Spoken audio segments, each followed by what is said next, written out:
Шинэ оны минь дэвшүүлье. Шинэ ондооч мөн эрүүлийн хвэж их өрөөгдөж эзний хүслийн дагуу хичээнгүйлэн амьдраарай гэж хүсэж байна. Түр залбирцгаая. Энэрэнгүй бидний бурхан аав минь, Бурхны тогтоосон түүхийн төгсгөлийн үед энэ ертөнцийн олон хүний дундаас төрүүлэн биднийг дуудан аварч бид үлдсэн амьдралаа Бурхны хамт байж ажиллаа явуулдаг чуулган дотор Бурхны үгийг дагаж Бурхны хүсэл дотор амьдрахад бидэнтэй хамт байж тусалдаг нэгүсэл талархаж байна. Эзний үнэт цусаар золигдсон бид Бурхны зөвшөөрсөн бидний махбодын үлдсэн цагаа дахин өөрсдийн махбодын хүсэл тачаалын дагуу амьдралгүй энэ ертөнцийн хоосон зүйлсийг дагалгүй зөвхөн Бурхны ариун хүслийг даган Бурхны алдрын төлөө эзний ажлаа явуулдаг Бурхны ариун ажлын төлөө амьдрахад бид бүгдийг Бурхны үг ба ариун сүнсний хүчээр зууран барьж өгөөрэй. Улс даяарх бүхий л чуулганууд, дэлхий дээрх олон чуулганууд Бурхантай хамт байд ажиллаа хийдэгт талархаж байна. Хэцүү бэрхшээл дунд итгэлээ сахин сайн мэдээг тарааж буй бүхий л ахан дүүстэй Бурхан хамт байж ажиллаа явуулан төгсгөлийн үед Бурхны хүсдэг бүр илүү агуу ажлыг гүйцэлдүүлэхэд хамт байж өгөөрэй.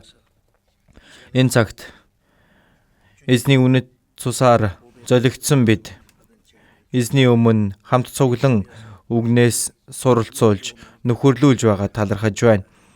Бидний хүн нэг бүрийг сахин анхаарч Бурхны энэрэнгүй мотраар зууран барьж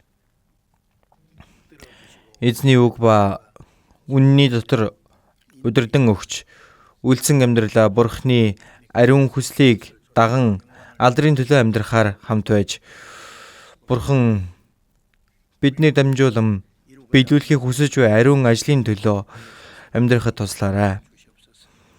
Зохистой цагт хэрэгтэй үгийг маань өгч бидний хийх ёстой замыг минь зааж өгдөг.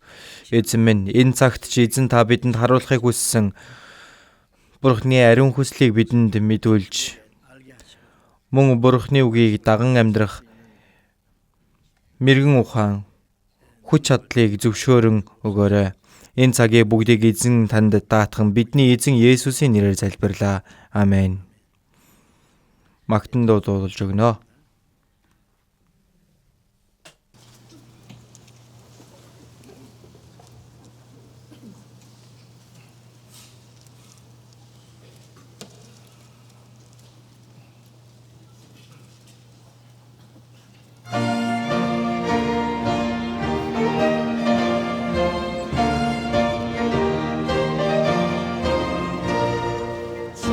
성을 향해 가는 성도들아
Магтнууны багт их баярлаа. Хичээцгэлээ.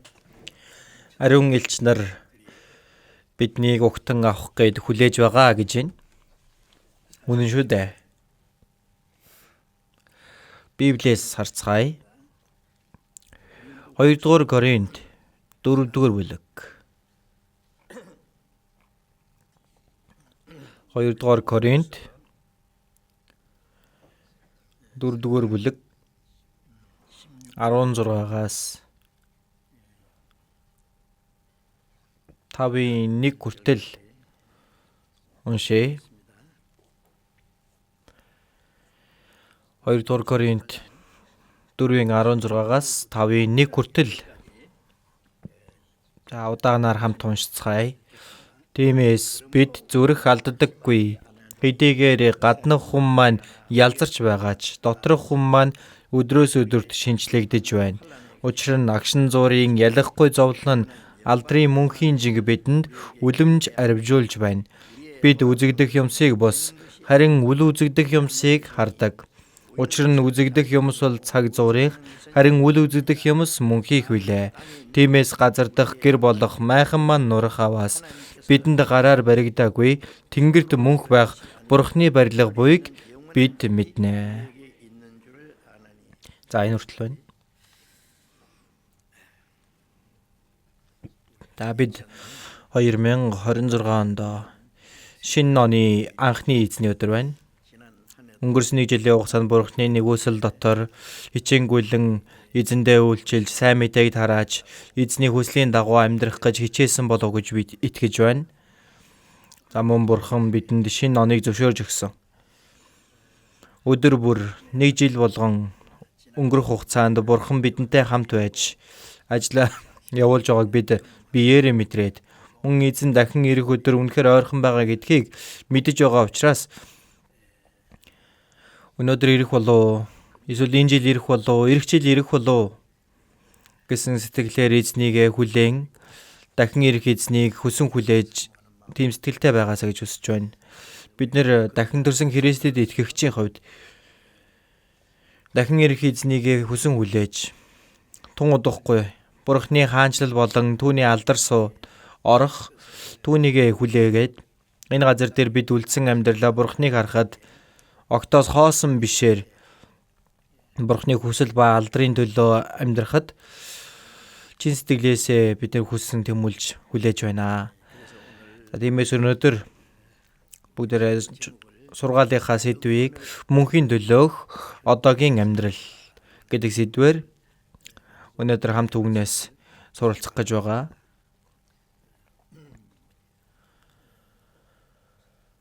Хүн гэдэг энэ ертөнцийн төрөөд амьдарж байгаа хүний амьдрал нь цорын ганц бас богинохон амьдрал байдаг. Дуу удахгүй энэ газар дээр бидний амьдрал дуусах юм бол эзэнтэйгээ хамтдаа мөнхөд Бурхны хаанчлалд түүний алдар суунд бидэнд ирэх болно гэдэгт итгэдэг. Цаг хугацаа харавсан сум шиг үнэхээр хурдан өнгөрч байна. Эзэн нэг өдөр цаг хугацаа зогсох өдөр ирэх болно. Цаг хугацаа, он сарууд, он жилүүд байхгүй мөнхийн тэр ертөнцид бид нар эзэнтэйгээ хамт амьдрах болно. Матай 24:35 дээр харах юм бол Есүс эзэн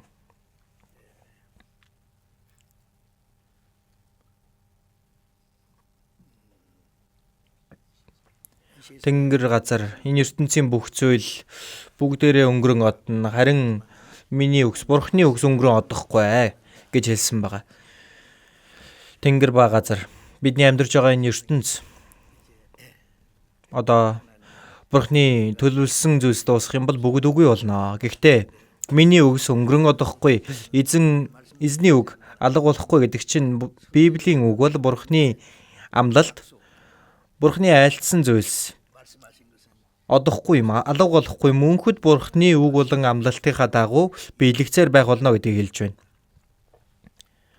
Бид нар их богинохон хүний амьдралаар өнгөрүүлж байгаа. Үнэхээр богинохон ертөнц. ганцаас өөр байхгүй хүний амьдралаар бид ямж байна. Тун удахгүй энэ амьдралын маань зам дуусгуулна. Тэгээд бүх зүйл маань дуусчих юм биш, харин Бурхны амласны дагуу бидэнд мөнхийн ам ба Бурхны хаанчлалын мөнхийн алдарсуу түүний дотор эзэнтэйгээ хамт амьдрах болно. Библийн хэдийн хэсгээс харцгаая. Дуулал 89-р бүлэг байна. Дуулал 89-р бүлэг харцгаая. Дуулал 89-ийн 47-г харъя. Дуулал 89-ийн 47. За бас хамт уншъя. Амьдралын минь хугацааг санаач. Та хүний хөвгүүдийг юунд дэмий хуурмаг бүтээгээвэ?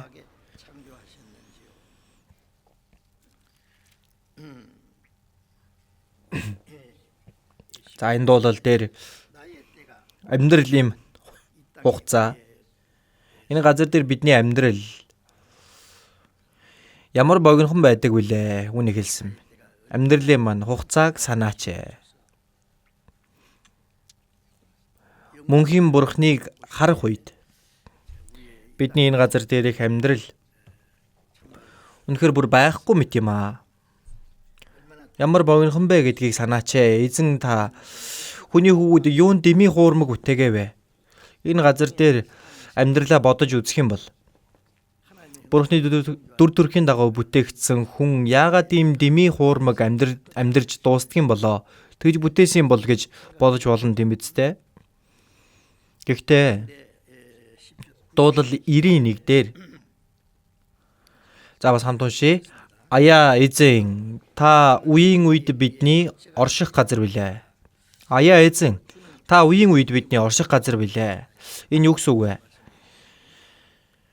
Энэ газар дээр богинохон хүний амьдралаар өнгөрүүлж байгаад явах ёстой. Гэхдээ ингээд дуусчих юм биш. Эзэн бол, Бурхан бол үеийн үед бидний орших газар билээ.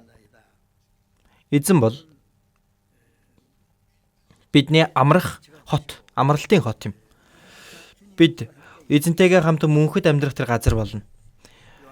За Иохан 14:20 дээр харах юм бол Есүс эзэн айлдахдаа би эцгийн дотор, та нар миний дотор, би та нарын дотор байхыг тэр өдөр та нар мэддэг болно. Бид аврагдах юм бол эзэн бидний дотор, бид эзний дотор байна гэдэг чинь, дотор байна гэдэг нь эзэнтэй нэг болсон гэсэн үг. За тиймээс эзэн энэ газар дээр ирсэн гэдэг нь биднийг аврахын төлөө 33 жил гэх тэр хүний амьдралын дунд яг л хүн шиг байж 30 жилийн турш ядуу мужааны хүүгийн хуваар амьдарсан байна. 3 жил хагасын хугацаанд өөрийн ажил хэргийг үлдэн олон зовлон бэрхшээлүүдийг туулсан байна. Хамгийн сүүлд нь хамгийн зөв алдарсууд нэгэн хамгийн аимшигтай гэмтэн мэт тэр цаазын ялыг сонсоо загалмаа дээр цовдлогдож хүний авж болох хамгийн том ичхүүрийг зовлон өөртөө авч ус цусаа урсгаж бүр үхсэн. Энэ газар дээр эзэнний тэр богинохон амьдрал нь биднийг аврахын төлөөх энэ ертөнцийн дээр ирсэн зүйл байна. Биднийг авраад бидний гмийг маань өмнөөс минь зольж бидний Бурхны хүүхдүүд болгож Бурхны улсад биднийг дагуулan явахын тулд Есүс тийхүү ирсэн байгаа. За тиймээс эзэн та үеийн үед бидний орших газар билээ. Эзэн бидний амрах хот юм аа. Энэ газар дээр амьдрах хугацаанд байгаа зогсохгүй бид энэ ертөнцөөс халин одож бүр илүү алдар сууд мөнхийн ертөнцид очоод эзэнтэй хамт амьдрна. За тиймээс эзэн та үеийн үед бидний орших газар билээ. Бидний байх газар маань болсон гэдгийг хэлж байна. За тэгээд 92 дээр харах юм бол уулс бий болохоос ч өмнө дэлхийн ертөнцийг та төрүүлэхээс ч өмнө өн мөнхөд таал Бурхан билээ. Энэ ертөнцийг бүр бүтээхээс ч өмнө дэлхийн ертөнцийг та төрүүлэхээс ч өмнө өн мөнхөд таал Бурхан билээ. Бурхан эхэлсэн өдөр гэж байхгүй тийм үү? Мөнхөөс мөнхөд оршдог нэгэн байх нь. Үнэн мөнхөөс үнэн мөнхөд таалбархан билээ. Тэр мөнхийн бурхан бидний байх орших газар болсон гэсэн. Энэ газар дээр амьдрах хугацаанд аврагдсан хүмүүс эзэн дотор байж энэ ертөнцөөс одох үедээ эзэнтэй хамт мөнхөд амьдрна. За тэгээд 93 дээр та хүнийг тоос шороонд нь буцаахтаа хүний хүүхдүүдээ буцагтун гэж айлддаг. Бурхан хүнийг энэ газар дээр бүтээсэн нь энэ газар дээр удаан наслаарай гэсэндээ биш, харин энэ газар дээрх бидний амьдрал шийдэгдсэн байгаа. Номлогчийн үгс 3:1 дээр Тэнгэрийн доорх бүх зүйл тогтоогдсон цаг байдаг. Бурхан хүн төрлөختний түүхийг тогтоосон байна. Үйлс 17 дээр харах юм бол тэдний цаг хугацааг тогтоож гэсэн байгаа. Бурханы тогтоосон цаг хугацаа тэр үе дүүрчих юм бол түүх дуусна. Тэгээд энэ газар дээр амьдарч байгаа хүмүүс хэлэхдээ буцагтун яаж буцах вүлээ? 1-р Коринт 15:47 дээр анхны хүн нь газраас буюу шорооноос ирсэн. Шороогоор бүтээсэн учраас шорооноос идэж уугаад шороондоо буцдаг. Харин бидний сүнс өгсөн тэр бурхан руугаа буцдаг. Буцхаас өмнө бурханыгаа санаарай гэж хэлсэн байна. За тиймээс 94 дээр учир нь таны мэд мянган жил бол өнгөрөн одож буй өчигдөр мэд шөнийн манаа мэд буюу.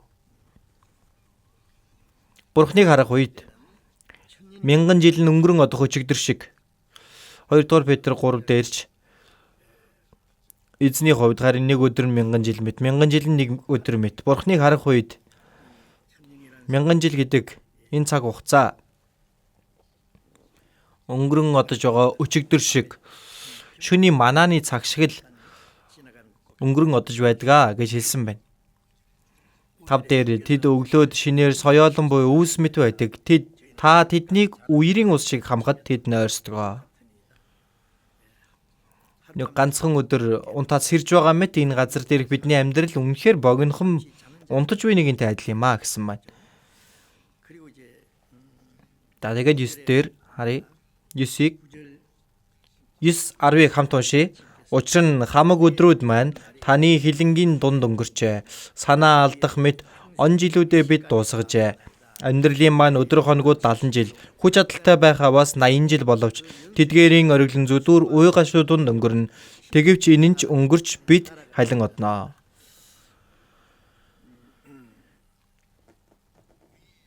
Хамаг өдрүүд маань таны хилэнгийн дунд өнгөрчээ. Яагаад хилэн гэсэн бэ? Хүн гин нүгэл хийснээс хойш бурхан хүнд уурлан хилэгнэж уурсан байна. Тэгээд хүнд зүтгэл хөдлөмөр дээрэс нь үхлийг зөвшөөрөн өгсөн. Тэгээд санаа алдах мэт он жилүүдээ бид дуусгажээ гэнэ.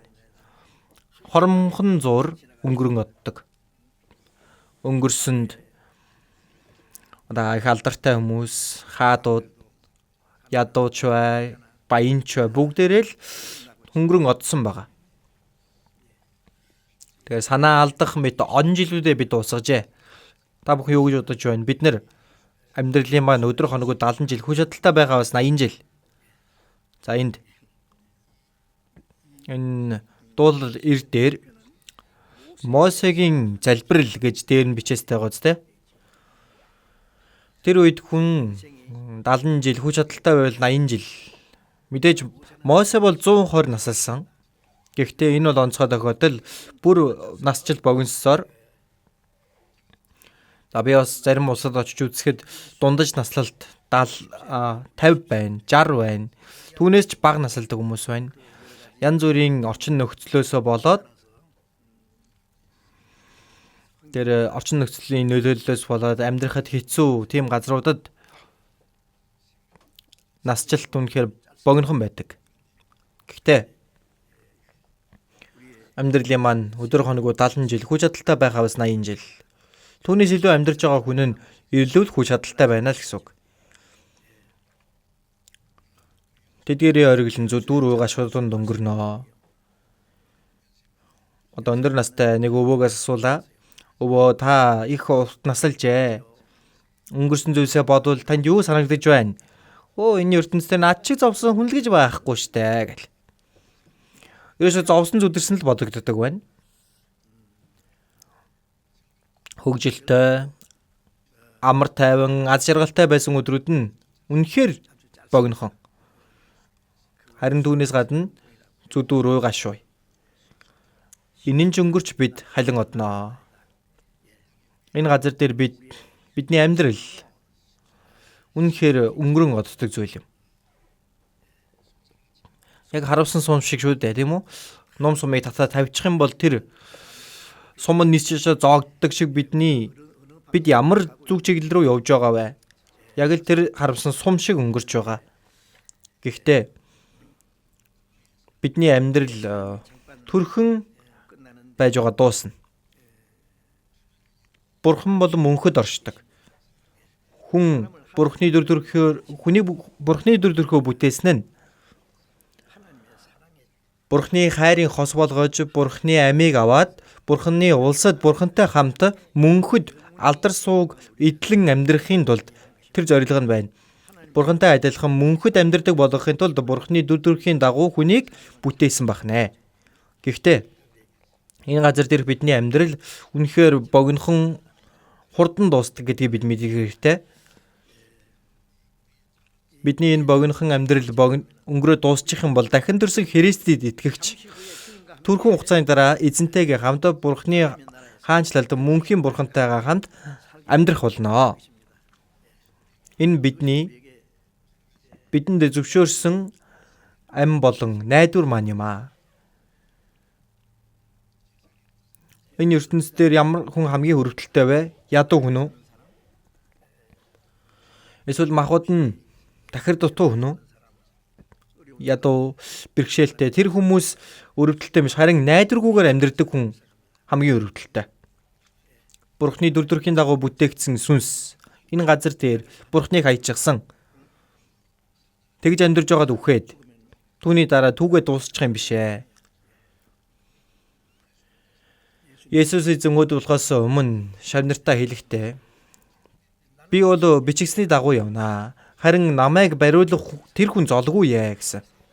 Юдасыг хэлсэн. 3 жил хагасын турш Есүстэй хамт байж тэр Искариотын Юдас Есүсийг дагаж явангаа юу гэж бодсон бол Есүс хэрвээ хаан болчих юм бол мөнгөний хүүдийг барьсан байсан учраас тийм ээ би ч гэсэн нэг суудалд хүрэндээ. Тэгэх юм бол би одоо сангийн сайд болно гэдэл. Тэгж бодсон баг. Бусад шавнарын ч гэсэн адилхан Есүсийг хаан болох юм бол ямар нэгэн байр суурьнд очноо гэж бодсон байгаа. Тэгж дагсан байна. Гэтэл Есүс хэлэхдээ хүний хүү өөрийнх нь тухай бичигдсэнчлэн явнаа. Харин бичигдснийхээ дагуу тэр газар дээр ирж өөрийн ажлыг явуулаад эргээд Бурханы хажууд очино. Харин хүний хүүг бариулах тэр хүн золгүй ээ. Тэр хүн төрөөгүй байсан нь дээр байх байсан гэсэн. Төрөөгүй байсан бол там руу явахгүй шүү дээ. Эсвэл аратан амтан болсон бол үхээд дуусчих байсан. Амтан сүнсгүй юм чинь үхээд дуусна. Номлогчийн үгс 3 дээр харах юм бол хүний ам амьсгаад тийм ээ сүнсийг гэлж байна. Дээшээгээ гардаг. Харин амтных газар руу газраас уучраас тэгээд дуустдаг. Тиймээс Христэд итгэгч бид нар төрхөн зур байж байгаад энэ газар дээрх амьдрал дуусна. Тэгээд Бурхантай хамт мөнхийн диваажинд очин амьдрах тэр найдвар байгаа. Энэ найдварынхаа төлөө Бурхан бид бүхнийг аварж өгсөн байна. Энэ найдвар байхгүйгээр аврал гэж ярил тэр хэрэггүй зүйл. Бурхан бидэнд мөнхийн алдар суут Бурханы хаанчлалыг өв болгож өгсөн. Бурханы улсыг бидний амьдрах газар энэ газар биш. Харин тэр дээр мөнхийн өв бахан. Зарим хүмүүс эжингүйлэн ажиллаад мөнгө олоод цаашдаа сайхан амьдрнаа гэж боддог л доо. Харин л дээ. Тэр яг хүснийхэн дагуу болох болов. Хичнээн их мөнгөтэй боллоо гэд. Ингээд нэг сайхан амьдрыг итэл төгсөх өдөр нь ирчихнэ. Тэгээ бидний найдвар энэ газар дээр байж байгаа биш шүү дээ. Энэ газар дээрх амьдрал дуусахгүй бид мөнхийн Бурхны хаанчлал бидэнд амласан тэр улс бий. Тун удахгүй бидний амьдрал дуусах болно тийм биз дээ. Бид нэр шинэ ондоо тийм ээ тэр календараа хүртэл шинээр солиод шин сэтгэлээр амьдарч байгаа. Энэ түүх гинт дуусах өдөр байгаа. Дахиж цаг хугацаа он сар жилүүд гэж шаардлагагүй тэр мөнхийн ертөнцид орох болно. Энэ газар дээр бидний амьдрал нь мөнхийн алдар түүнд орохын төлөөх бэлтгэл хугацаа байх нэ. Түүнээс тухтахад нэг хугацаач хэрэггүй гэсэн байна. Энэ газар дээр богинохон амьдрал маань мөнхийн ертөнц рүү орох нэгэн үйл явц байх нэ. Бид мөнхийн тэр алдар сунд орохын тулд тэр улсад орохын тулд тэнд амьдрна гэдгийг мэдж байгаа бол энэ газар дээр амьдрах хугацаа үнэхээр чухал байна үстэй тийм үү? Мөнхийн алдрын төлөө, сүнсний төлөө бэлтгэл цаг байна. Зарим хүмүүс өнөөдрөөс илүү маргааш амьдрахыг хүсдэг гэдэл бэлддэг. Сурагч хүн сургуульд явж байгаа нь баг, дунд, ахлах, дээд гэдэл. Одоо сургуулаар явж байна.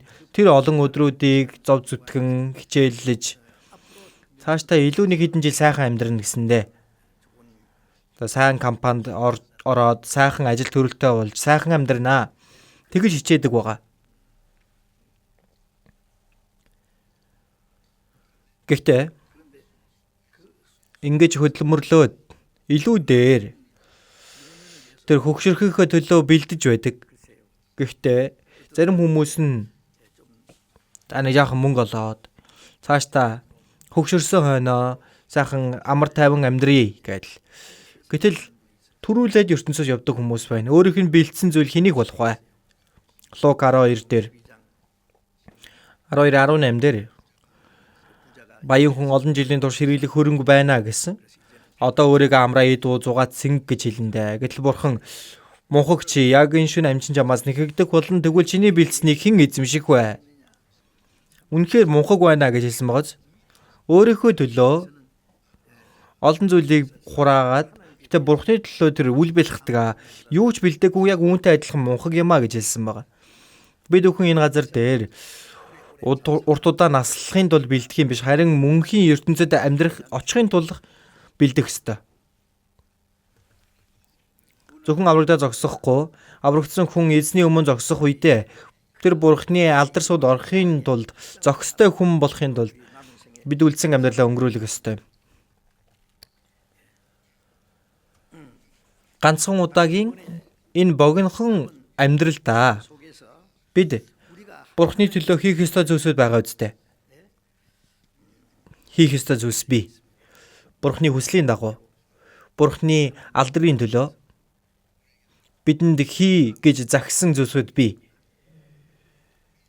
Бидний энэ богинохон хүний амьдрал цор ганц энэ ажлын төлөө бид нар байж байгаа юм.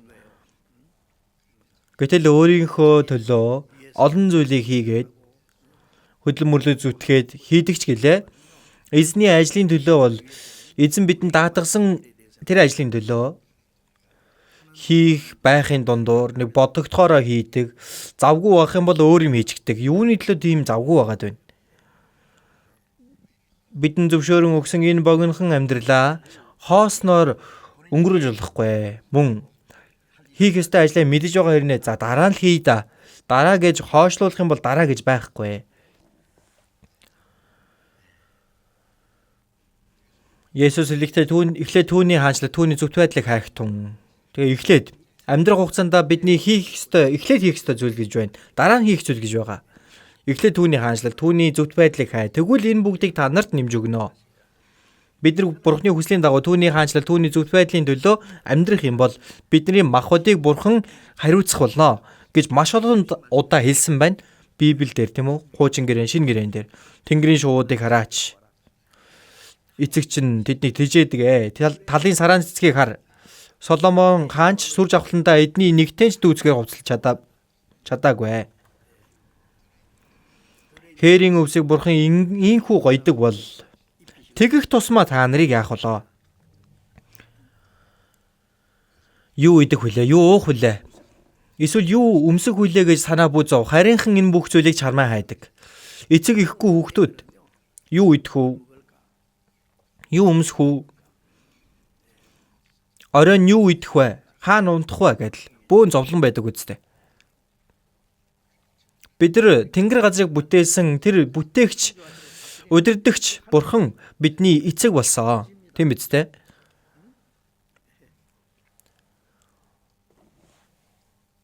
Матай 10:30 дээр харах юм бол та нарын толгой дээрх ширхэг үс чинь хүртэл тоологдсон гэсэн. Бидний эцэг бидний бүхий л зүйлийг харж бидний толгойн үсийг хүртэл тоолсон нэгэн юуг мэдэхгүй байх вэ? Би итгэн бас тийхүү найдах нь миний бүх зүйлийг сайн мэдэх эзэн үргэлж тусалж өгнө гэдэгт би баттай сайн итгэж байна. Сайхан дуулж байна л та, гэхдээ яг баттай мэддэггүй. Итгэж чаддаггүй. Тиймээс санаа зовнил дотроо амьдрсаар байна. Бид нар бурхны хүслийн дагуу амьдрчих юм бол үлдсэн зүйлийг бурхан хариуцъя гэж байна. Маш олон удаа үүнийг хэлсэн, гэтэл итгэдэггүй. Есүс загалмаа дээр үхээ дахин амьлаад бидний гэм нүглийг зольж аварж өгсөн гэдэгт нь итгэж байна. Бидний амьдралын дотор эзэн бидэнтэй хамт байдаг гэдэгт нь яагаад итгэхгүй байгаа юм болоо их сонирн байгаа үстэй. Еврей 13-ийн 8 дээр харах юм бол Есүс Христ өчигдөр ч өнөөдөр ч бас мөнхөд ивэрэ гэж хэлсэн байна. Есүс Христ өчигдөр ч өнгөрсөнд биднийг аварж өгсөн Есүс өчигдөр их тийм үү? Өнөөдөр ариун сүнсээр бидэнтэй хамт байгаа эзэн. Мөнхөөс мөнхөд түүний улсад бидэнд мөнхөд бидэнтэй хамт байх эзэн яг адилхан нэг юм. Гэтэл өнгөрсөнд биднийг аварсан эзэнд итгэдэг хэрнээ өнөөдөр надтай хамт байгаа эзэндээ итгэдэггүй. Өчигдөр ч өнөөдөр ч мөнхөд өчигдөр өнгөрсөнд мөнхөд ч тийм ээ энэ одоо гэдэг бүгд холбогдох ёстой. Биднийг аварж өгсөн эзэн мөнхийн дэваажинд уулзъя. Энэ газар дээр бол чи өөрийнхөө дур зоргоороо амьдраарай. Тэгж айлцсан нэг нь үү?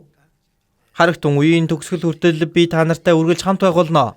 Матай 28-ийн 20 дээр хамгийн сүүлд эзэн дээш авагдахыгаа өмнө энэ ертөнцийн төгсгөл хүртэл би хамт байна гэж хэлсэн баг. Бидэнтэй хамт байж бидэнд тусална гэсэн үг. Тиймээс бидний үлдсэн амьдрал үнэхээр богинохон амьдрал шүү дээ, тийм үү? Үнэхээр богинохон, үнэхээр хурдан өнгөрөх амьдрал. Гэтэл бидэнд өгөгдсөн цаг хугацаа үнэхээр чухал байна. Биднийг аварж өгсөн эзнийхээ төлөө тун удахгүй эзний өмнө зогсохдоо бид нар өөрт маань өгөх тэр алдарсуу шагналын төлөө өөрт өгөгдсөн цаг хугацаагаа хамгийн эрхмээр хэрэглэх ёстой биш үү? За тиймээс Эфес 5-ийн 16 дээр 16-17 дээр харах юм бол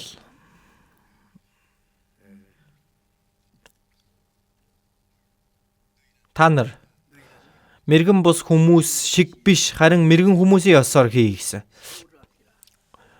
Цаг хугацааг зөв ашиглаа. Мэргэн бус хүмүүс шиг биш, харин мэргэн хүмүүсийн ёсоор явж өдөр хоногийг цөөвөн тал цагийг зөв ашиглах гэсэн байна. Цаг хугацааг зөв ашиглах нь өөрөө мэргэн ухаан байна. Хэрвээ буруу хэрэглэх юм бол өөрийнхөө амьдарч байгаа тэр зорилго нь яг тодорхой биш хүн шиг л болно гэсэн үг. Амьдралын үн цэнийн ч баттай биш. Зүгээр л болсныхан дагуу өөртөө амар хэлбараар тэгж амьдарч болохгүй үстэй. Бидэрт гарцаагүй аврагдсны дараа яаж амьдрах түүнийг даатгаж хэлсэн байна. Мэргэн бус хүмүүс шиг биш, харин мэргэн хүмүүс шиг өдөр хоног цөөвөн тал цагийг зөв ашиглаа. Энэ цаг хугацаа үнэхээр хайран байгаа юм. Гэтэл энд зогцоод өөрөө ч зүгээр л энэ ертөнцийн хүмүүстэй тийм ээ адилхан нийцээд яг адилхан яваад иж болохгүй. Өдөр хоног цөөвөн тал цагийг зөв ашигла. Тиймээс мунхаг бүү харин эзний хүслийг болохыг ухаар. Эзний хүсэл юу болохыг ухаарад эзний хүслийг дагаж амьдрахын тулд бидэнд өгөгдсөн цаг хугацааг зөв ашиглаа гэдэг чинь түүнийг зууран байраа гэсэн үг шүү дээ. Өнгөрч байгаа цаг хугацааг алдалгүйгээр Бурхны хүслийг даган амьдрах энэ цаг хугацаа болгож эзний хүсэл юу болохыг ухаар. Тэнгэрийн доорх бүх зүйл тогтоогдсон цаг бүх явдалд хугацаа буй.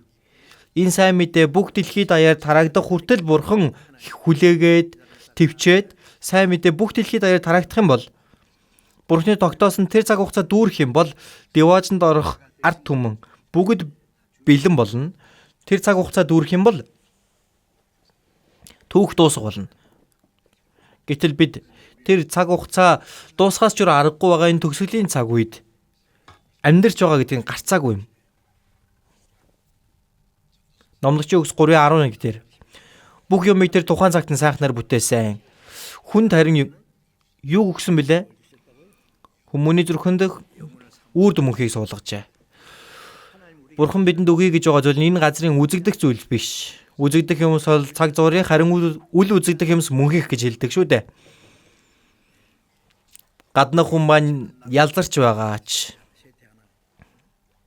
2 дугаар Коринт 4:16 дээр бидний махбод баг багаар ялзарч байгаа, баг багаар хөгшөрсөөр байгаа. Энэ амьдрал маань бүгд дуусч байгаа юм биш үү? Тэгэж бодох боломжтой байгаас. Гэхдээ дуусаад байгаа юм биш. Бидний сүнс доторх хүн маань өдрөөс өдөрт шинжлэгдэж байна. Бидний гаднах хүн махбод өдрөөс өдөрт ялзардаг, доторх хүн маань өдрөөс өдөрт шинжлэгдэг. Тэр тэнгэр өд дүүлэх бүргэд мэт байх нэ. Тиймээс агшин зургийн ялахгүй зовлон маань энэ шинэ гэрээ бичигдэж байх үед Христэд итгэгч нарт маш олон зовлон хавчлага байсан. Израильд евдээчүүд Есүсийг алаад Есүст итгэдэг хүмүүсийг хавчиж элч нарыг алж ямар их зовлон тэнд байсан болоо. Ром дүртэл Неро хаан Христэд итгэгч нарыг бүгдийг нь бариад алаад загалмаа дээр үлгэж байгаад тос асгаж байгаад шатааж алдаг. Дээрээс нь арслангийн араатны хоол болгодог. Ковадис гэдэг кинон дээр гарч байгаа үйл явдлыг бодит үйл явдал байсан. Тэнд үхсэн хүмүүс ямар олон байсныг бид мэдэхгүй. Би Ромд очоод катаком гэдэг тэр газар доорх хонгол руу орж үзсэн. Тэр катаком гэдэг нь Ромын иргэшээлээс зугтсан хүмүүс тийшээ орсон гэж хэлж байгаа. Тэр газар доорх тэр агуулгууд маш их байдаг. Тэнд Христэд итгэгч нар нуугдаж амьдарсан. Хавчлаганаас зүхтаж. Тиймхүү Христэд итгэгч нар арслан дидүүлээд эсвэл цааслуулаад тэгэх юм бол шөнө нь очоод цогцыг нь авчираад тэр катаком дотор оршуулдаг, булдаг байж. Тэгэд энд нойрсож байгаа гэж бичээстэй байдаг. Хаасаагүй байдаг. Тэр газар доорх хонгол үнэхээр гүн. Зүгээр ингийн нэгэн жуулчин хүн тийшээ очих юм бол төөрдөг байна. Бүр үхэж байсан гэж байгаа. Тэгэд нэг удаа орчих юм бол хаа хамаагүй явчих юм бол гарч чадахгүй. Ромын цэргүүд хүртэл Христэд итгэгч нарыг барих гэж катаком руу ороод гарч чадахгүй байх тохиолдол байсан гэж байгаа. Тэр агуулгын хонгол ямар эдрэтигээ зохион байгуулагдсан гэ. Христэд итгэгч нарын хорогдох хот нь болсон. Энэ бичигдэхтэй үхлээ. Ялалт чинь хаан байна. Үхэллээ. Хатгуур чинь хаан байна. Харин эзэн Христ Есүсээр бид ялалтанд өгдөг бурхан талархал байх болтугай. Энд нойрсож байгаа гэдэг үг хаасаагүй бичээстэй байгаа. Тэр зовлон бэрхшээл хавчлаад итгэлээс ахсан арслангийн хоол болж байхдаа хүртэл. Тиймээс энэ газар дээр Христэд итгэгч нар олон хавчлага зовлон байгаа. Тэр зовлон дотор итгэлээ сахидаг. Гэхдээ тэр зовлон дуусах өдөр Бурхан бид бүхэнд амласныхаа дагуу бидэнд мөнхийг хүсэх тэр сэтгэлийг өгсөн. Бидэнд байдаг. Бидний итгэлээр дамжуулан аврагдсан мөнх амьтаа болсон тэр мөнхийн ертөнцид орох баттай найдвар бид бүхэнд байгаа. Есүс эзэн түүнд итгэдэг бүхэн мөнх амьтаа байхын тулд билээ гэсэн. Бид мөнх амьыг авсан биз дээ. итгэгч нь мөнх амьтаа болох бөгөөд яллагдахгүй, харин үхлээс гэтэлж амьд шилцээ. Бид бүхэн Бурхны тогтоосон төгсгөлийн цаг үед амьдарч байгаа гэдг нь гарцаагүй. Тэгэж та бүхэн бодогдохгүй байна уу? Сүүлийн үед энэ мэдээ үзэх юм бол байнга л AI хиймэл оюун ухааны тухай гарч байна. AI-ийн цаг үе гэдэл.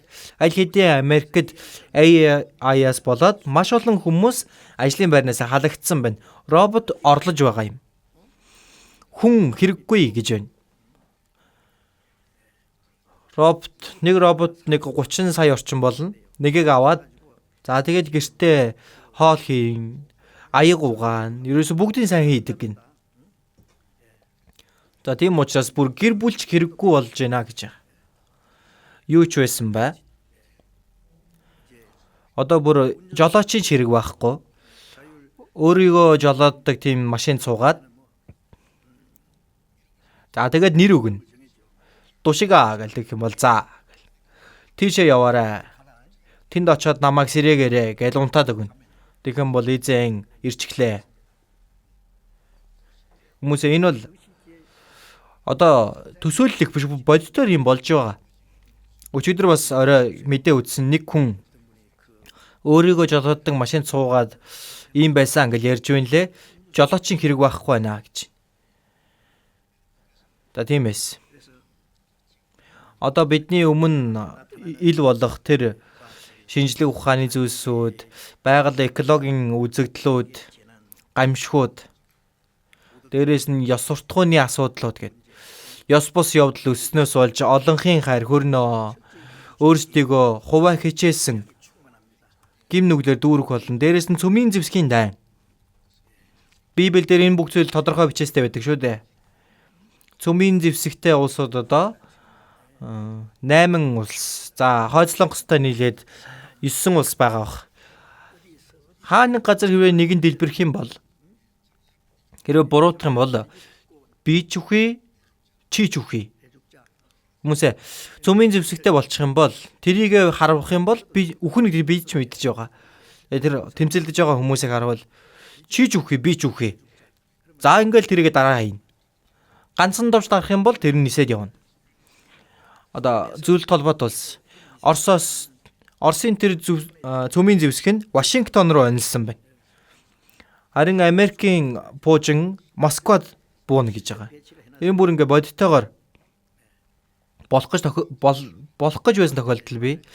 Шинжлэх ухаанчид хэлэхдээ магадгүй хаа нэг газар цөмийн зэвсгийн дан эхлэх юм бол бүх газар энэ дан эхэлнэ. Тэгээд 30 минутын дотор хүн төрлөختний түүх дууснаа. Дэлхий 100 гаруй удаа шатах болно. Энэ ямар нэгэн зохиомол үлгэрийн яриа биш, харин бодит зүйл байна. Ийм аимшигтай цаг үе өмнө хаа байсан бilé? Сайн мэдээ дэлхийд дараах тунхаглагдаж бүх үндэстэн гэрчлүүлэн тэгэхэд төгсгөл ирнэ. Матай 24:14 дээр тэр үг байгаа. Сайн мэдээ одоо 3600 гаруй хэл дээр Библи орчуулагдсан байна. Орчуулагдаж болох бүх хэл дээрээ. Одоо бид нар энэ төгсгөлийн цаг үед амьдарч байгаа гэдг нь үнэхээр гарцаагүй зөрхөөргүй үнэн байгаа. Бидний үлдсэн амьдрал маань зөвхөн эзний төлөө амьдрах хэрэгтэй шүү дээ. Бид нар байнга чэйжилдэг үгаа Ром 14:7 дээр 7:8 дээр бидний хин ч өөрийнхөө төлөө амьдардаг, үхэн ч өөрийнхөө төлөө өгдөггүй. Бидний дунд аврагдсан Христэд итгэгч дунд өөрийнхөө төлөө амьдардаг хүн байхгүй, өөрийнхөө төлөө өгдөг хүн ч байхгүй. Бид амьдарсан ч эзний төлөө, үхлээж эзний төлөө өгдөг. Тиймээс амьдарсан ч үхлээж бид эзнийх. Амьдарсан ч үхсэн ч бид эзнийх юм аа. 1-р Коринт 6:19 дээр та нар бол та нарх биш ээ. Та нарын бие сүнсийг үнтэйгээр худалдаа авсан. Тиймээс биеэрээ Бурхныг алдаршуул. Би чинч сүнс чинч чинийх биш харин эзнийх юм аа. Би өөрийнхөө хүслийн дагуу амьдрах тийм эрх байхгүй юм. Өөрийнхөө төлөө үхэх амьдрах эрхч байхгүй юм. Амьдрсан ч үхсэн ч эзний төлөө, бүх зүйлийг Бурхны алдрын төлөө. Энэ бол гарцаагүй үнэн байхад түүнийг байнга мартаад байдаг. За тиймээс бидэнд илүү эзний төлөө амьдрах цаг нэг олон биш ээ. Эзэн бидэнд өгсөн цаг хугацааг дэмий хоосон өнгөрөөгөөд байж болохгүй. Бидэнд өгсөн цаг бол үнэхээр чухал. Бидний амьдрал санаа алдах мэт он жилүүд мань бид дуусчээ. Үнэхээр богинохон амьдрал цаг хугацаа. Гэхдээ энэ богинохон хугацааг бид мөнхийн төлөө амьдрдаг байна. Мөнхийн төлөөх одоогийн амьдрал юм. Одоогийн төлөөх одоогийн амьдрал биш, мөнхийн төлөөх одоогийн амьдрал. Тийм биз дээ.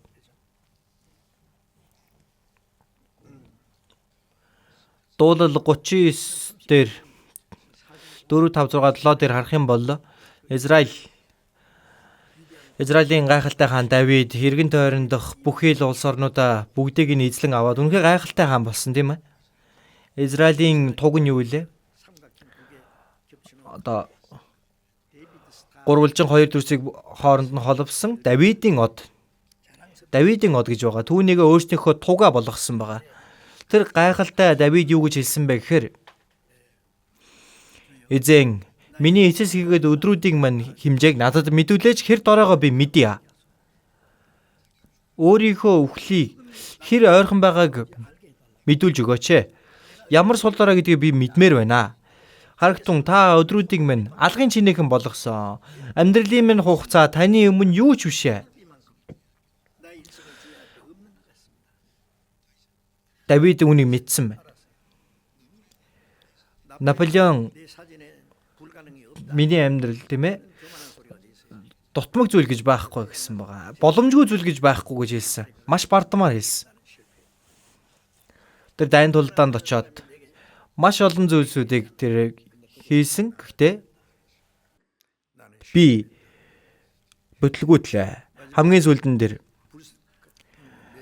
миний өмнө боломжгүй зүйл үгүй гэж хэлж байсан тэр хүн боломжгүй зүйлийн өмнө юу ч шатаагүй. Гэхдээ тэрээр бас нэгэн алдартай үгийг хэлсэн. Назарын Есүс тэрээр яллаа. Тэр хүн одоо номыг уншдаг хүн байсан байгаа. Дайны талбар төлөө хүртэл тэрэгэн дээр ном ачиж яваад нэг их цаг унтахгүй хэдхэн цаг унтаад Наполеон юу хийж байсан бэ? Ном уншдаг байсан. Хамгийн сүүлд нь Библийг уншсан юм шиг байгаа юм. Назарын Есүс тэрээр яллаа. Ямар олон хүмүүс Есүсийг хайрлаж, Есүсийн төлөө амьдарч бүр үхэж байна. Тэрээр яллаа. Би харин бүтлгүүтлээ. Тэгэж хэлсэн гэж байгаа.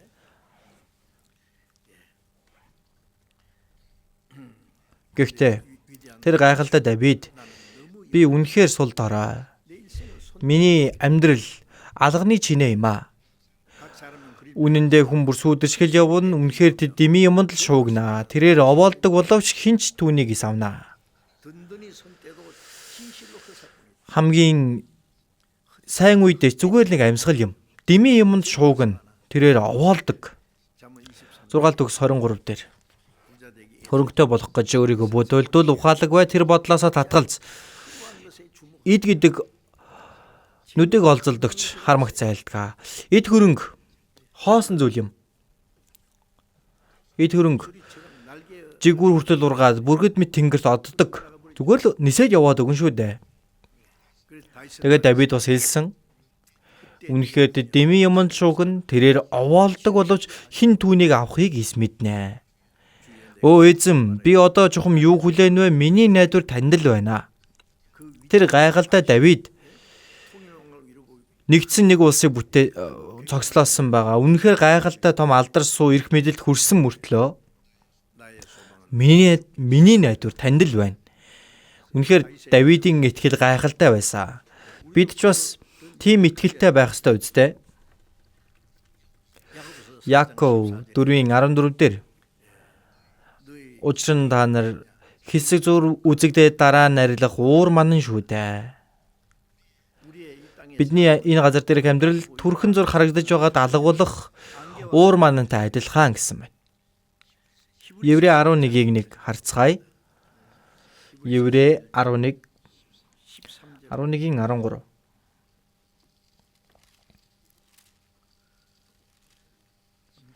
11:13.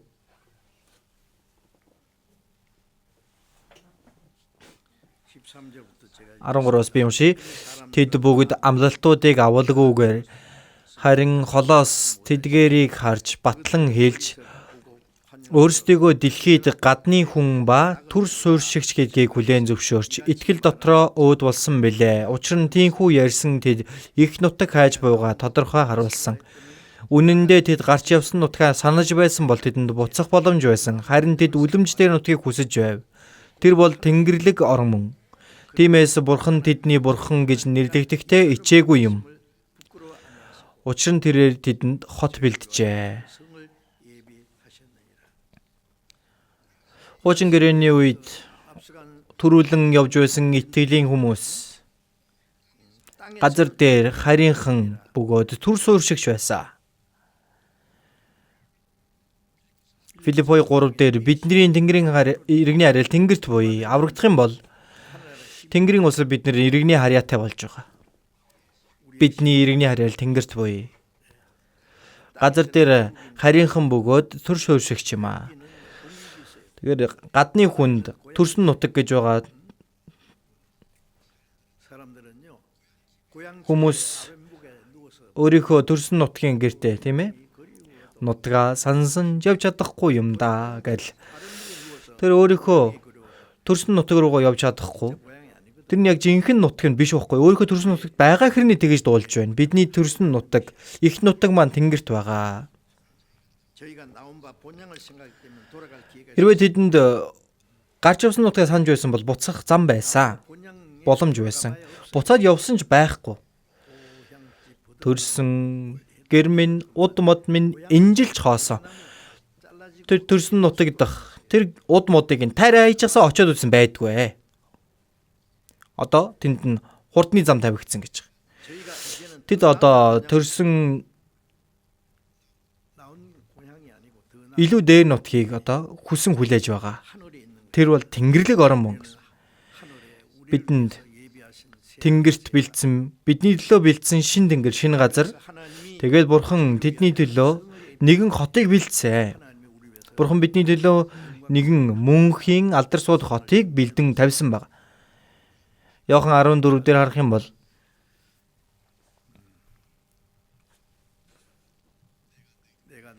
би та нарын төлөө байх газрыг бэлдсэн гэсэн. Би та нарт орон байр бэлтгэхээр явна. Би явж та нарт орон байр бэлтгэл дахин ирж та нарыг өөртөө авна. Эзэн яваад бидний байх газрыг бэлтгэхээр явлаа гэсэн баг. Дахин ирэх үедээ биднийг дагуулan яваад тэр улстай аваачна. Тэр улсыг та бүхэн хүсэн хүлээхгүй байна уу? Энэ газар дээр бид нар харийнхан төр суурьшигчим харийн хүнд ганцаардмал дээрээс нь хэл яриач сайн ойлголцохгүй үстэй. Адилхан улсын хэл хэрэгжилж байгаа мөртлөө бодол нь хөтлөө ойлголцохгүй байгаад гадны хүнд ямар байх вэ? Аврагдсан хүмүүс хоорондоо сайн ойлголцдог, нөхөрлөж болдог, адилхан итгэл, адилхан найдварыг тээсэн хамтдаа амьдарч байгаа учраас хоорондоо ойлголцохгүй байгаа нь тэр гадны хүн, харийн хүн юм байх нэ.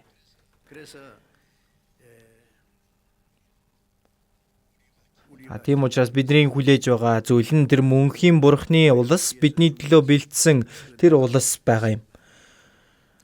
Тэгээд Еврей 13 дээр бүгднийг харъя. Еврей 13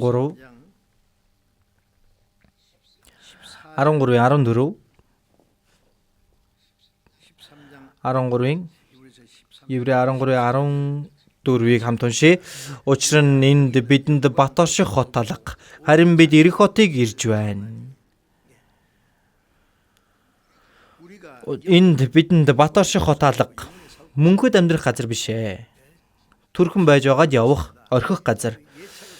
Түүнд өөрийнхөө бүх найдварыг тавьж болохгүй. Энэ газар дээр урт удаан амьдрах юм шиг баахан юм билээ тавьчихдаг.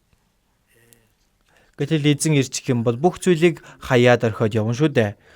Баяртай ертөнцөө би явлаа. Тэгэхээр энэ ертөнц биднийг тийм ээ Тэнгэр элч намайг ир гэж Тэнгэрээс дуудаж байна. Би энэ газар дээр байх сэтгэл надад үгүй. Тэнгэр элч нар биднийг хурдан хүрээд ирээ гэд даллаж байна гин. бидэнд бат оршихот алга. Харин бид эх хотыг ирж байна. Удахгүй эрг бурхны улсыг бид нар хүлээж байгаа үстэй тийм үү? Христэд итгэгч нар тун удахгүй ирэх тэр баттай ирээдүгөө хараад амьдарч байна. Нийт ертөнцийн хүмүүс баталгаагүй ирээдүйн төлөө амьдарч байгаа. Цаашдаа нэг бүдэг бодог болчих байлгүй, болох бах, бүтэх байх гэл. Ямар ч баталгаа байхгүй ирээдүйнхээ төлөө. Харин бид нар мөнхийн дээрээс нь баттай тэр найдварынхаа төлөө бид нар алдарт улсын төлөө амьдарч байгаа. 1-р Петрийг бас харцгаая. 1-р Петр 1-р Петр 1-ийн 3 4-ийг харъя. 1-р Петр 1-ийн 3 4 хамт уншъя.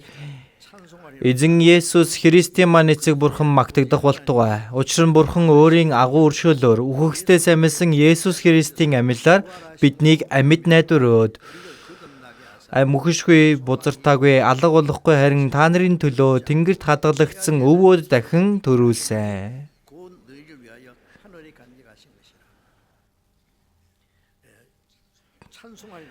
Эзэн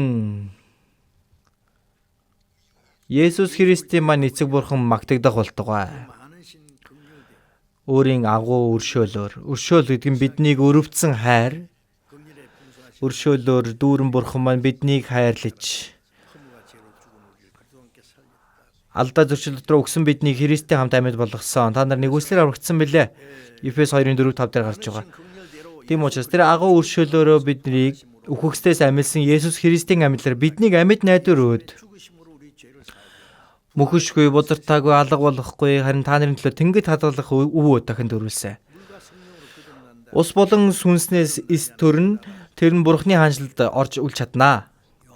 Иохан 3:5 дээр ус гэдэг нь Есүсийн загалмайн үхлийг хэлж байна. Бидний гмийг золсон гэдгийг хэлж байна. Усан шүүлтийг хэлж байгаа. Үерийн үед шүүхэд дээрээс нь баптизм хүртэх үед эзэн бидний төлөө тэр шүүлтийг авсан. Дахин төрсөн эзэн ус ба сүнс Есүсийн үхэл ба амьлал. Тиймээс үхснийхээ дараа дахин амьлаад биднийг амьд өөд найдвар өдөлсөн. Аврагдсан хүн, дахин төрсөн хүн найдвар байгаа шүү дээ. Амьд найдвар. Энэ ертөнцийн найдвар гэдэг юм зүгээр л нэг хүсн найдах төдий болчоосой гэж найддаг. Харин бидний найдвар бол амьд найдвар. Тэрээр мөхшгүй, бузартаагүй, алга болчихгүй амьд найдвар өд. Бурхан бидний төлөө тэр мөнхийн өвийг бэлдсэн байж байгаа. Мөнхийн өвийг бидэнд зөвшөөрж өгсөн байна. Бид тэр улсыг хүсэн хүлээнгээ амьдардаг байна. Тэр найдвараа марталгүйгээр амьдрах хэрэгтэй. Бид нэр гүйж байгаа хүмүүс шүү дээ. Тэр марафоны тамирчин барайгаа хараад барай өөдөө нүдэ тийшээгээ тогтоож байгаад бүх хүчээ дайшлаад гүйдэг. Тэгээд барай гэж явж ороод тэндээ ороод үгсэн ч болно. Тэр олимпийн тамирчин явж байгаад хажууд нь гинт чимээ гарангуул юу юм бол гэж нэг хараад эсвэл нэг гой сонирхолтой юм байх юм бол харцгаал ядраад байвал нэг сууж амарчгаал ингээд яваад байвал ямар тамирчин байх юм бэ? Дараа нөгөө барай нь хаана гэдгээс мартчихна. Тэгж болохгүй тийм ээ. Тэр барай руугаа харцаа тогтоож байгаад хичнээн амьсгалан давчдаж хөлн цуцаж байсан ч яг л Филиппой 3 дээр гарч байгаа шиг барай өөд гүйдэг гэж хэлсэн биз дээ. Бид бүхэн зориг руугаа гүйдэг байна. Тиймээс дахин дөрүүлэн амьд найдвар өөд бузартаагүй, алга болчихгүй тэр амьд найдвар өөд бидний хөдөлтгөө. Та нарын төлөө тэнгэр дэх найдвар юм аа. Тэр найдварынхаа төлөө Ром 8 дээр харах юм бол найдвар дотор аврагдсан гэсэн. Мөнхийн найдварыг олж авахын тулд аварж өгсөн байна. Аварсан байна. Энэ найдвар нь харагддаггүй. Харагдаж байгаа найдвар нь найдвар биш ээ. Харахгүй байгаа зүйлдээ найдвал түүнийг тисэж ядан хүлээдэг. Тэр найдвар биелэгдэх хүртэл тисэж гүүх ёстой. Тэр зориг руугаа бариа руугаа. Тиймээс бид хүн одоо амьдарч байгаач яг одоо амьдарч байгаач одоогийнхоо төлөө биш харин мөнхийн алдар сууны тэр өдрийн төлөө яг одоо амьдардаг.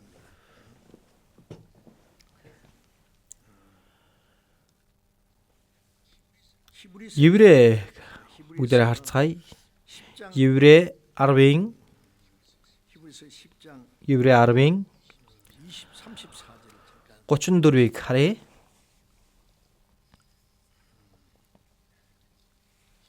Еврей 10-ын 34 би уншия.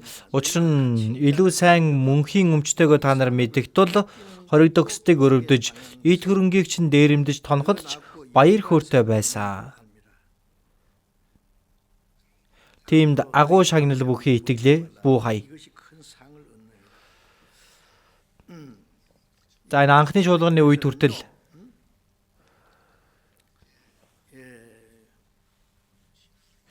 итгэлийнхээ төлөө, сайн мэдээний төлөө өргөгдсөн хүмүүс байсан. Хоригдсон хүмүүс олон байсан. Хоригдогсод ид хөрөнгийг чинь дээрэмдэж тонходч та нар баяртай байсан. Христэд итгэгч нарыг бариад шоронд хорж байсан, алж байсан. Тэр хүмүүсийн бүх ид хөрөнгийг нь бүгдийг хураан авч байсан байгаа. Дээр үе тэр католикос. Энэ католик ямар олон Христэд итгэгч нарыг алсан гэ? Гаж урсгалынхан гэж бүгдийг нь цаазалдаг байсан байгаа. Тэгээд эд хөрөнгийг нь улстайгаа чуулган нь хуваагаад авчихдаг байсан байна. Өөрсдөө католикийн тэр сургаалд нийцэхгүй байна гэх юм бол шууд гаж урсгал гэж байгаад ямар нэгэн шүүх энэ төр байхгүйгээр шууд л хөнөөдөг байна. За өглөө. Тэгэх юм бол католикод тийм ээ энэ бүр түүхэнд нь гардаг учраас энэ байхгүй юм яриад байгаа юм биш яг бодитоор болсон зүйл. За тэгээд ид хөрөнгийг нь хувааж аваад улстайгаа сүм нь хувааж авдаг байсан байгаа. За тэгээд анхны чуулганы үед ид хөрөнгөө дээрэмдүүлсэн ч тэд баяр хөөртэйгээр тооцдог. Мартин Лютер тийм байсан тийм ээ. Гэр бүл ид хөрөнгөө одоо өөртөө хамаагүй гэж тооцдог байсан. Булаалгадагч бай, гэр бүлээ алуулдагч бай. Хамаагүй. Би үхлээж эзний өмнө очноо. Энэ булаалгаж байгаагаа хүртэл баяр хөөртэйгээр тооцсон. Тийм учраас аваад яваа. Яагаад вэ? Илүү дээр шагнал байгаа гэд итгэдэг. Бурхан бидний төлөө бэлдсэн мөнхийн шагнал байгааг итгэж байгаа учраас түрхэн байж байгаа алга болох зүйлээ булаалгаад алдсан ч бай, гүйч бай. Өөрийнхөө газар дээр байгаа тэр өв хөрөнгөө алдах нь баяр хөөр гэж тооцсон. Илүү дээр найдвар байгаа учраас юм. Бид бүхэн мөнхийн алдар сууд тэр алга болчихгүй, муудахгүй, ялзрахгүй өвөөд бид бүхэн тэр өв бидэнд байна. Энэ газар дээр бид бүхэн байсан ч байгаагүй ч бидний найдварын газар дээр байхгүй. Номлогчийн үгс. За, номлогчийн үгс 5 дээр гарч байгаа. Юу ч авчраагүй. Мөн юу ч авч явж чадахгүй. Нүцгэн ирээд ирсэн шигээ нүцгэн буцаж явдаг. Тэрээр зүтгэлээс гартаа аваад явчих юу ч үгүй. Арилах ажаа гэсэн тийм үстэй. Бид нар хоосон гартаа ирээд хоосон гартаа буцдаг. Хоосон ирээд хоосон буцдгаа гэдэг шүү дээ, тийм үү? Хоол хүнс хувцс хунар байвал эдгээрээр сэтгэл хангалуун бай. Бид нар элбэг хангалуун байх, ямар нэгэн тийм шунал, тийм зүйл бидэнд байх шаардлагагүй. Бид нар эзний хүслийн дагуу амьдраад, эзний хаанчлал, алдрын төлөө амьдраад, эзний өгсний дагуу амьдрахад л болно. Тэгж байгаад эзэн хүрээд ирэх юм бол явхад л болно, тийм үстэй. Энэ газар дээр мөнхийн амьдрах тийм найдвар бидэнд үгүй ээ.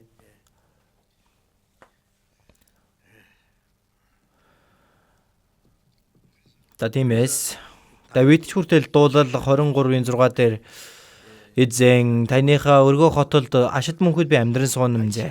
Давид Бурхны өргөөнд мөнхөд оршин сууна гэдэг нь түүний жинхэнэ сэтгэлийн найдвар нь байсан байна. За тиймээс Христэд итгэгч нар тун удахгүй явах энэ ертөнцийн хоосон зүйлс хамаг найдвар сэтгэлээ зориулж болохгүй юм аа.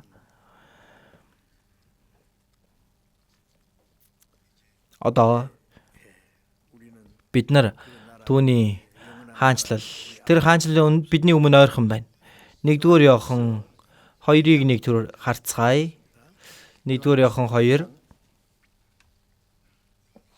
1-р Иохан 2-ын 15 2-ын 15-аас 17 хүртэл хамт уншъя. ертөнц хийгээд ертөнцид байгаа юмсад бүү дурал хэн нэг нь ертөнцид дуралдаг бол түүнд эцгийн хайр алга. Учир нь ертөнцид байгаа бүхэн тухайлбал махбодын хүсэл дачаал, нүдний хүсэл дачаал, амьдралын бардамнал нь эцгээс бас харин энэ ертөнцөөс ирдэг юм. ертөнц хийгээд түүний хүсэл дачаал өнгөрнө, харин Бурхны хүслийг үйлдэгч нь мөнхөд оршино. Энэ ертөнц хийгээд ертөнцид байгаа юмсад бүү дурлаа. Дурлж болохгүй гэдэг чинь сэтгэлээ бүү булаалгаа гэж байна. Мөнгөнд дурлах нь хамаг мөгийн үндэс мөн. Мөнгөнд зүрх сэтгэлээ булаалгаж болохгүй.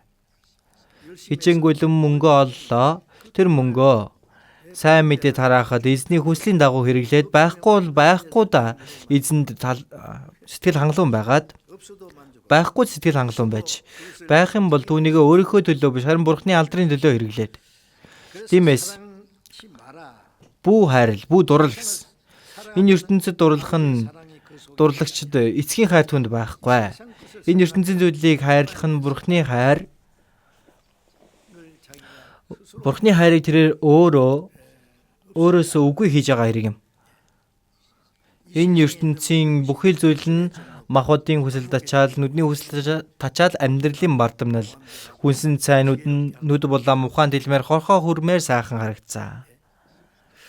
Тэр сайн мөг мэдүүлэгч модны Жимсээр Адам Ява хоёрыг үхэх хүргэж эден цэцэрлэгээс хөөгдүүлсэн шүү дээ, тийм ээ? Бузар сүнс.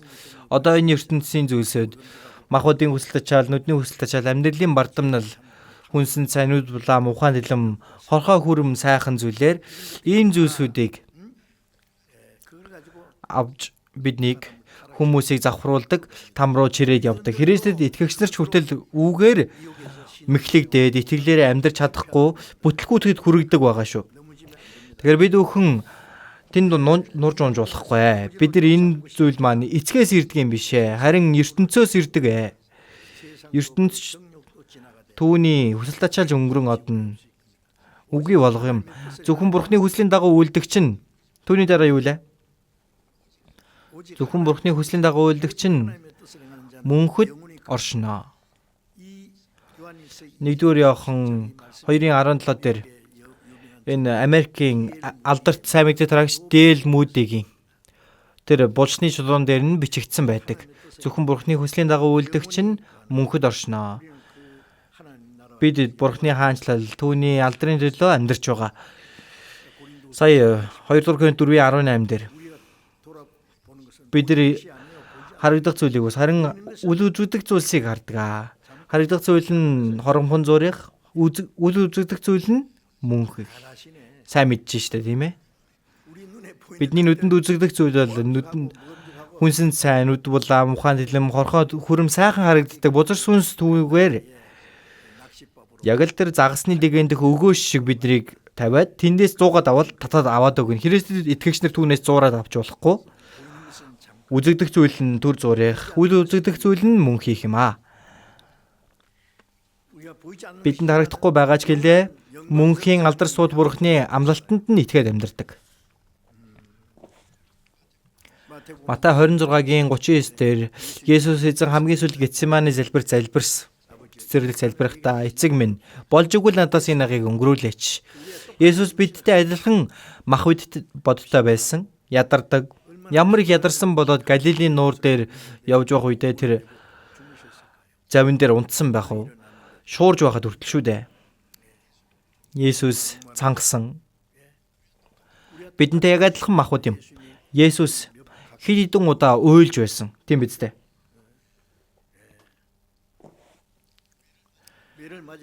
Ташуурдуулаад өвдөж байсан байна.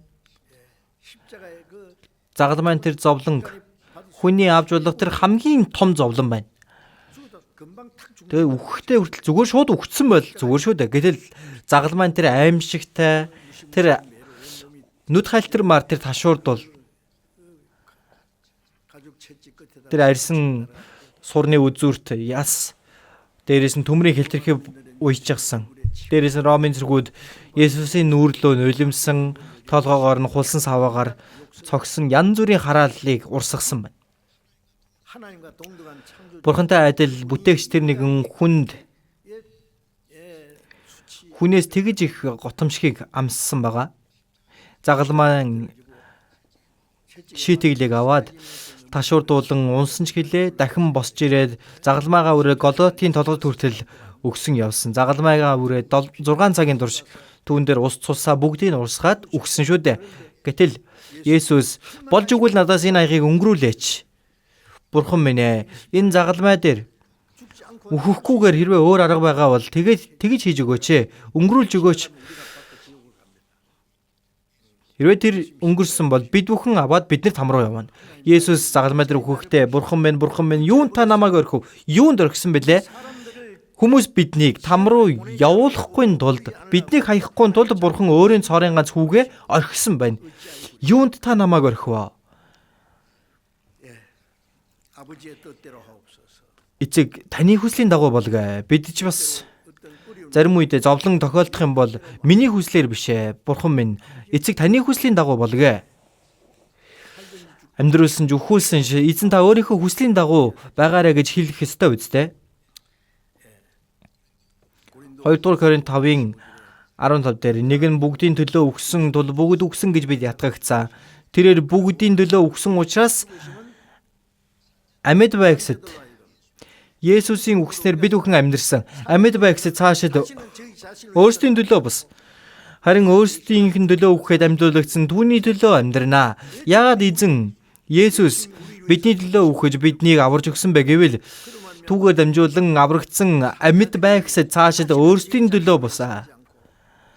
Харин өөрсдийнхэн төлөө өгөхэд амьдуулагдсан түүний төлөө амьдрнаа. Эзэн Бурхантай адилхан тэр нэгэн бидний шиг гэмтний төлөө биднийг аврахын тулд үхээ дахин амьлсан.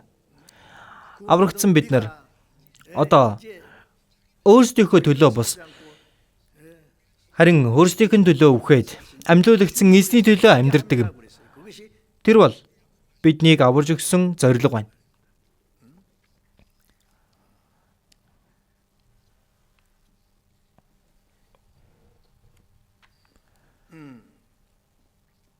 Хоёрдугаар Коринтоос нэг харъя. 2 дугаар Коринт 5-ын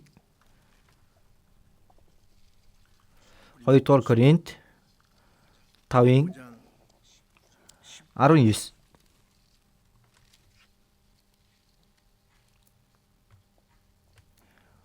Хоёрдугаар Коринт 5-ын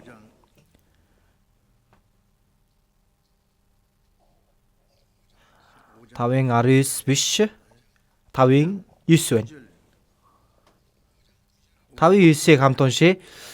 Тиймд гэртээж байсан холдож чадсан түүн таалагдах нь бидний ирмэлзэл билээ.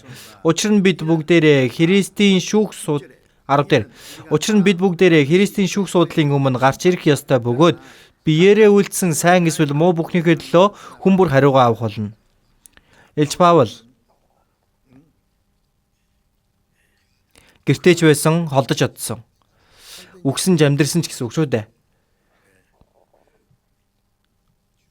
Түүнд таалагдах нь бидний ирмэлзэл билээ. Амьдараа эзэн таалагдана гэвэл амьдрах ёстой, үхээ таалагдана гэвэл үхэх ёстой, үгсэн амьдэрсэн ч. Энэ бол бид бүгдээрээ Христийн шүүх судлын өмнө гарч ирэх ёстой бөгөөд гарцаагүй аврагдсан хүн яаж амьдэрсэн бэ? Эзнийг ирэх үед тэр шүүх судлын өмнө гарна. Тэр нь ил болно. Там руу явах хүмүүс шүүгдээ там руу явна. Яах вэ?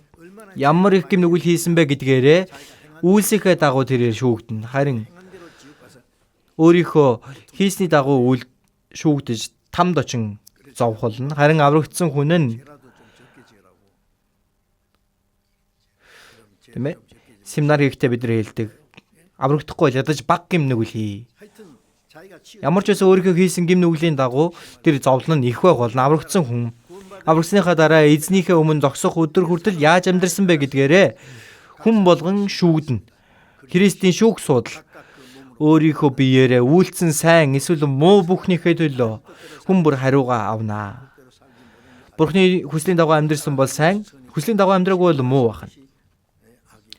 Сайныг үйлдсэн бол сайныхаа дагуу шүүгдэнэ. Эзэн ирэх юм бол эзний аврагдсан хүн яаж амьдарсан бэ?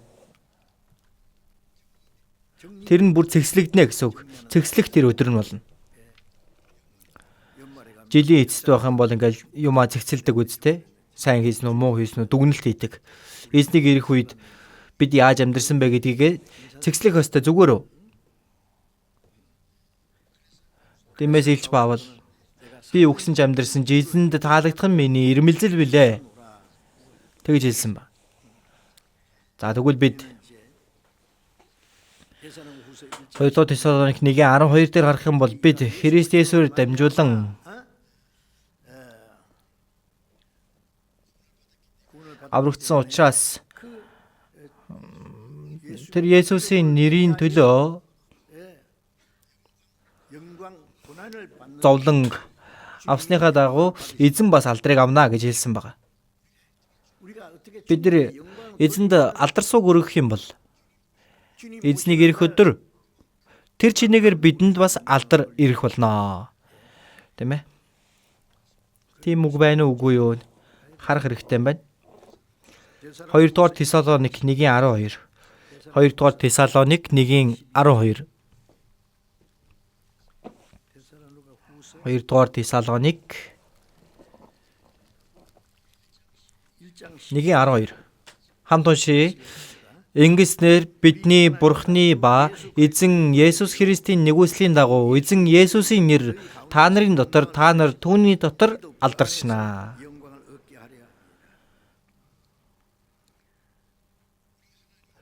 Бидний Бурхан ба эзэн Есүс Христийн нэгүслийн дагуу эзэн Есүсийн нэр та нарын дотор, та нар түүний дотор алдаршна. Тэр аврагдсан хүн биднэр дамжуулан Бурхан бас алдарших ёстой. Бурханд алдрыг өргөх ёстой. Та нар бас түүний дотор алдаршнаа. Бид нар Бурханд өргөсөн алдрынхаа чинээгээр тэр өдөр бид ч бас алдар сууг авах болно гэсэн байна. Алдар сууг. Бурханд алдар өгөхгүй байж Бурханы өмнө очиход авах алдар гэж байх болов уу? Аврал бол Бурханы нэгүслийг бүгд адилхан авсан. Ялгуурлалгүйгээр өгсөн гэсэн. Гэхдээ алдар сууны хувьд ялгуур байна. Ялгаа байгаа. 1-р Коринт 15 дээр нарны жавхаа, сарны жавхаа өөр, одны жавхаа ч өөр байдаг. Од одноос жавхаагаараа ялгардаг. Илч Паулын алдар суу, Петрийн алдар суу үг дамжуулж агаад чулуугаар шүдүүлж өгсөн Стефан ахлагчийн ч алдар суу нь ялгаатай. Бүгд ондоо ялгаатай байна. Эзэнд алдар сууг өргөх тэр чинээгээр алдар суугийг бидэнд эргүүлээд өгнө. Тэр өдөр тэгж бодонгоо. Ром. За Библиэс харсан дээр юм байна. Ром 8-17. Ром 8:17. Ром 8:17-18.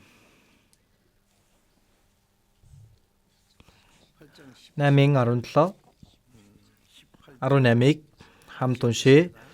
Тиймээс хэрв бид хүүхдүүд нь юм бол өв залгамжлагч бас мөн Христтэй хамт алдаршуулгахын тулд бид түүнтэй хамт зовлогдвол бид Бурхны өв залгамжлагчд.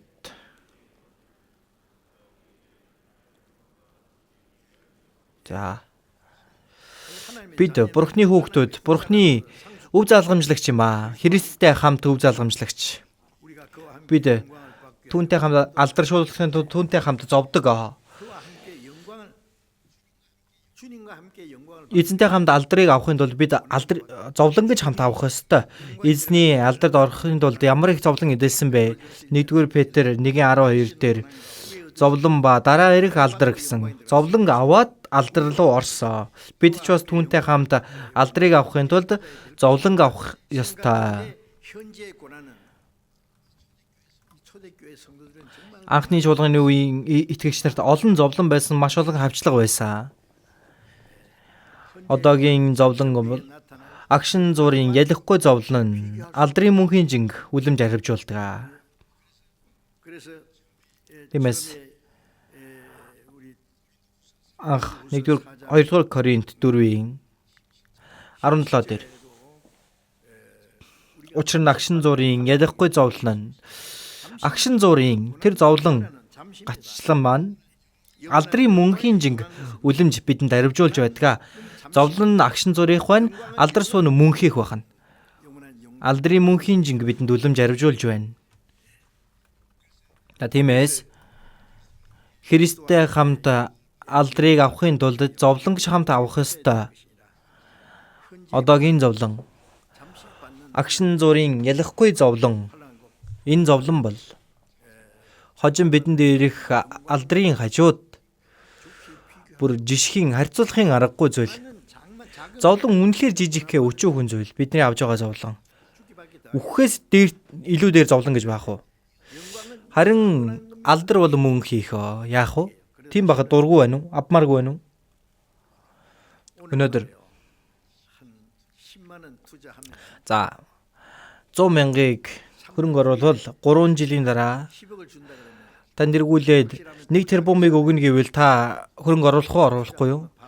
Хөрөнгө оруулахгүй бол тэр л тэнэг хүн байж таарна үсттэй. Одоо тэр ламбарданд очоод тэр зээл аваад ч хамаагүй өгнө. Тэгээ бид нэр одоо өгж байгаа энэ нэг жижигхэн өчүүхэн зовлон бол юу ч биш юм. Хоромхон зуурын зовлон. Энэ бол бидэнд ирэх алдар нь харин бүр илүү агуу мөнхийн юм. Бүр харьцуулахын ч аргагүй байх нь. Агшин зуурын ялахгүй зовлон бидний алдрын мөнхийн жинг үлэмж архивжуулж байна. Энд одоо буй зовлон бидний хожим мэрэг зовлонтой харьцуулахын аргагүй. Ийм багтал авмааргүй байна уу? Энэ үгэнд итгэхгүй байгаа бол уус чадахгүй л дээ. Энэ ертөнцийн тэр чихэрлэг зүйлсийг л бодоод байдаг. Бидэнд чихэрлэг зүйлс байгаа эзний төлөө гэхдээ гашууныг идэх уух үеч байдаг. Тэр мөнхийн алдар суутай харьцуулбал юу ч биш байх болно. Бидэнд өгсөн эд хөрөнгө ч гэсэн өнгөрсөн удаа Христэд итгэгч эд хөрөнгийн хэрэглээ гэж өвлийн цугларлаар заасан байгаа. Христэд итгэгчд өгсөн эд хөрөнгө нь мөнхийн Бурхны ажлын төлөө яаж хичээнгүйлэн хэрэглэх ёстой вэ? Түүнийг мэдэх ёстой. Шудраг ус эд хөрөнгөөр анд нөхдөд болоо. Энэ ертөнцийн эд хөрөнгөөрөө Бурхны хүслийн дагуу хэрэглээ. Тэгээд дивааж руу хамт явах анд нөхдөд бол гэсэн байна. Эзэн бидэнтэй адилхан гинтнийг аварч анд нөхрөө болгохын тулд загалмай дээр өгсөн биз дээ. Нөхдийнхөө төлөө амиа зориулахаас илүү агуухаар байхгүй. Түүнийг ухаарсан бол та нар тушаасныг минь үйлдвэс. Миний нөхөд мөн.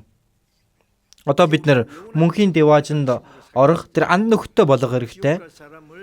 Там руу явж байгаа хүнийг сайн мэдээ тарааж авралт хүргэлээ. Мөнхийн диваажинд очих анд нөхөр болно.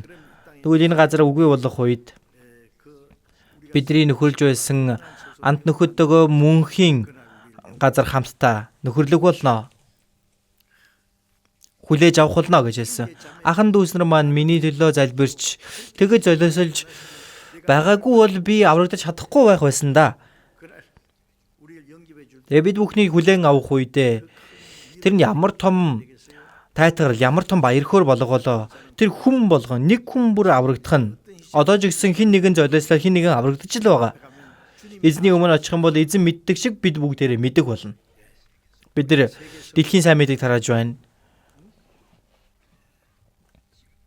Одоо дэлхий дээр 82 улсад дэлхийн сайн мэдээ одоо тараагдаж байгаа. Одоо улс дотроо гэхэд 235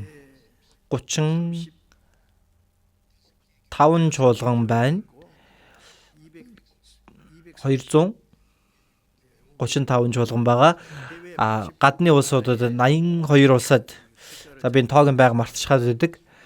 1165 чуулган байгаа. Гадны улсад байгаа чуулганууд. За ихэнх л баг ядуу зүтүү ус. Ямар ядуу байдаг гэ. Бид нар сайн мэдээ тараагч нарыг явуулж байна. Чуулганы байрыг бэлдэж өгч байна. Дээрээс нь амжиргааны зардал гээл. Сайн мэдээ тараагч нарын хүүхдүүд бас сурах, боловсрох ёстой. Машин тэрэг байх ёстой. Ямар их энэ сайн мэдээний зардал гардаг болоо мэдхүү. Гэхдээ ахын дүүснэр маань үүнийг хийж байгаа.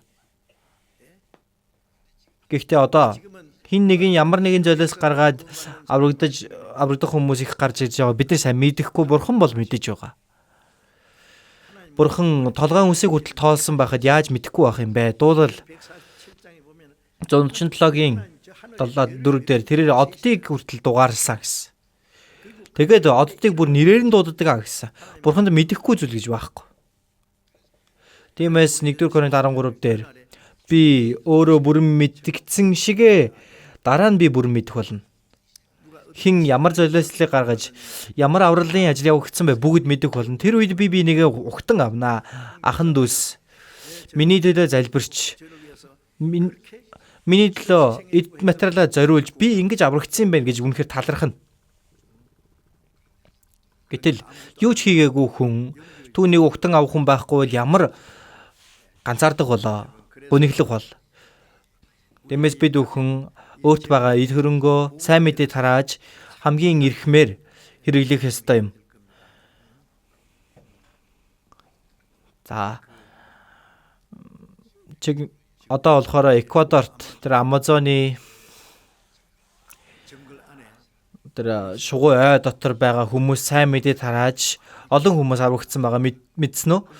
Гэтэл дээр үед тэнд Jim Elliot гэдэг залуухан сайн мэдээ тараагч хоёулаа очсон. Jim Elliotтай хоёр хүн очсон. Тэнд очоод амиа алдсан байгаа. Тэр хүмүүс үхсэн. Дараа нь тэр хүмүүсийн эхнэрүүд нь бас хоёулаа очоод хүмүүсээ та нарын алсан тэр хүн миний нөхөр байсан. Тэр хүмүүс ингээ сайн мэдээ тараасан. Одоо бол тэнд Амазоны тэнд амьдарч байгаа хүмүүсийг тийм ээ олон хүмүүс сайн мэдээ тарааж аврагдсан. Одоо Jim Elliot-ийн хэлсэн үгийг би хэлэх гэж байна. Юу гэж хэлсэн бэ гэхээр миний зүрх цаашдаа хичнээн их цохилсон ч бай. Тэр богинохон хугацаа өнгөрөх юм бол жинхэнэ мөнхийн ертөнц намайг хайж ирнэ. Тийм учраас мөнхийн зүйлийг олж авахын тулд мөнхийн бус зүйлийг хаях нь тэнэг биш юм аа. Мөнхийн зүйлийг олж авахын тулд мөнхийн бус зүйлийг хаях нь тэнэг биш ээ. Тэгэж хэлсэн байгаа. Бид нар мөнхийн зүйлийн төлөө одоо нүдэнд харагдаж байгаа зүйлээ золиослох боломжтой. Бидний махуудаа хүртэл.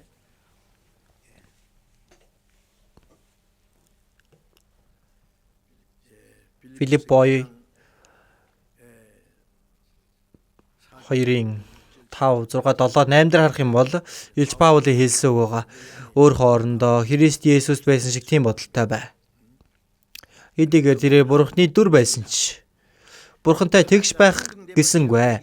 Харин өөрийгөө юу ч үгүй болгон боолын дүрийг авч хүнтэй адил болжээ. Хүн төрхийг олсон тэрээр өөрийгөө дорд болгож үхэлд загалмай үхэлд хүртэл дуулууртай байв. Есүс Бурхантай адил нэгэн тэр байшураа орхин хүнтэй адил болж боолын дүрийг олон энэ ертөнцийн ирээд үхэлд хүртэл дуулууртай байсан. Бурхны хүсэлд загалмайн үхэлд дуулууртай байв. Тэр сэтгэлийг та нар ч бас тээ гэсэн байгаа. Эзэн биднийг аврахын тулд загалмай дээр бүр хүртэл үхсэн байх шүү дээ, тийм үү? Тэгвэл бид нар өөр сүнсийг аврахын тулд бид нар ямар золиосыг гаргаж чадахгүй байх юм бэ?